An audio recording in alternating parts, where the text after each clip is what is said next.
ஹே IC squad. So Marvel வந்து நம்மளை ஓவராக ஹைப் ஏற்றுறாங்கப்பா.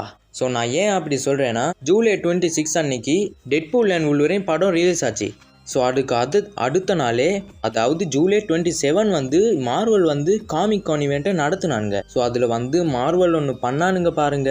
ஸோ அது என்னன்னு நான் விளக்கமாக சொல்கிறேன். ஒரு 2 வருஷத்துக்கு முன்னாடி மார்வல் வந்து காமிக் கான் ஈவெண்ட்டை நடத்துனாங்க. ஸோ அதில் வந்து அடுத்த அவெஞ்சர்ஸ் 2 படங்களும் கன்ஃபார்ம் பண்ணியிருந்தாங்க. ஸோ ஒன்று வந்து அவெஞ்சர்ஸ் கிங் டைனஸ்டியும், இன்னொன்று வந்து அவெஞ்சர்ஸ் சீக்ரெட் வார்ஸ்னும் இருந்துச்சு. ஸோ அந்த படத்தில் வந்து, அதாவது அவெஞ்சர்ஸ் கிங் டைனஸ்டியில் வந்து கென்கா நடிக்க வேண்டிய கேரக்டருக்கு ஏதோ ஒரு பஞ்சாயத்துனால அந்த படத்தில் நடிக்க முடியாமல் போச்சு. ஸோ அதனால அந்த படமே மொத்தமாக ஃப்ளாப் பண்ணிட்டாங்க. அந்த படம் இப்போ வருமா வராதான்னு காத்துக்கிட்டு இருக்கும்போது மார்வல் திடீர்னு ஒன்று பண்ணானுங்க பாருங்க.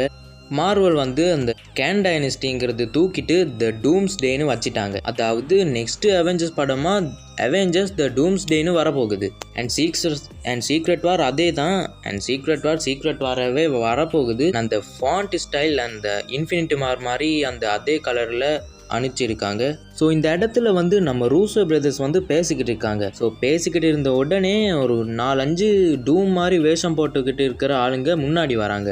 ஸோ நானும் பார்த்துக்கிட்டு இருந்தேன், யாரோ கோமாளிங்க வந்திருக்காங்கன்னு. அதில் வச்சான் பாரு மார்வல் ட்விஸ்ட்டு. நம்ம நடுவில் யாரோ நடந்துக்கிட்டு வரா, வந்து ஃபேஸ் ரிவீல் பண்ணுறான். பார்த்த உடனே எனக்கு புல்லறுக்க ஆரம்பிச்சிருச்சு. அதை வேறு யாரும் இங்கே நம்ம அயன்மேன் ரோல் ப்ளே பண்ண அதே கேரக்டர் ஆர்டிஜே. ஸோ ஆர்டிஜே வந்து டூமா வர போகிறாரு. ஆஸ் அ ஹீரோவாக நடித்த கேரக்டர் இப்போ வில்லனாக வரப்போகிறாரு. எனக்கு சுத்தமாகவே எப்படி இருக்குன்னு ஐடியா இல்லை. அண்ட் நம்ம மார்வல் வந்து இப்படி பண்ணுவாங்கன்னு நான் சத்தியமாகவே எதிர்பார்க்கல. அதாவது டெட்பூல் அண்ட் வுல்வரின் படம் ரிலீஸ் ஆனதுக்கு அடுத்த நாளே வந்து இப்படி ஒரு ஷாக் பண்ணுவாங்கன்னு நான் கொஞ்சம் கூட எதிர்பார்க்கல. அண்ட் ஆர்டிஜே வந்து டூமா வந்ததில் எனக்கு ரொம்பவே சந்தோஷம் தான். ஆனால் ஆர்டிஜே வந்து டூமா வந்த உடனே என் மைண்டுக்கு ஒருத்தர் வந்தார். ஸோ அதை வேறு யாரும் இல்லைங்க, நம்ம சாட்விக் போஸ்மேன், பிளாக் பேந்தர் நடித்தாரே அந்த கேரக்டர் தான். ஸோ நம்ம ஆர்டிஜேவை பார்த்த உடனே எனக்கு ஞாபகத்துக்கு வந்துச்சு பிளாக் பேந்தர், அதாவது சாட்விக் போஸ்மேனு. அவரையும் எப்படியாச்சு ஏதாவது ஒரு கேரக்டராக உள்ளே இருக்கிறான்னு நான் நினச்சேன். ஸோ அதுக்கப்புறமா தான் எனக்கு ஞாபகத்துக்கு வந்துச்சு அவர் உண்மையாகவே இறந்துட்டாருன்னு.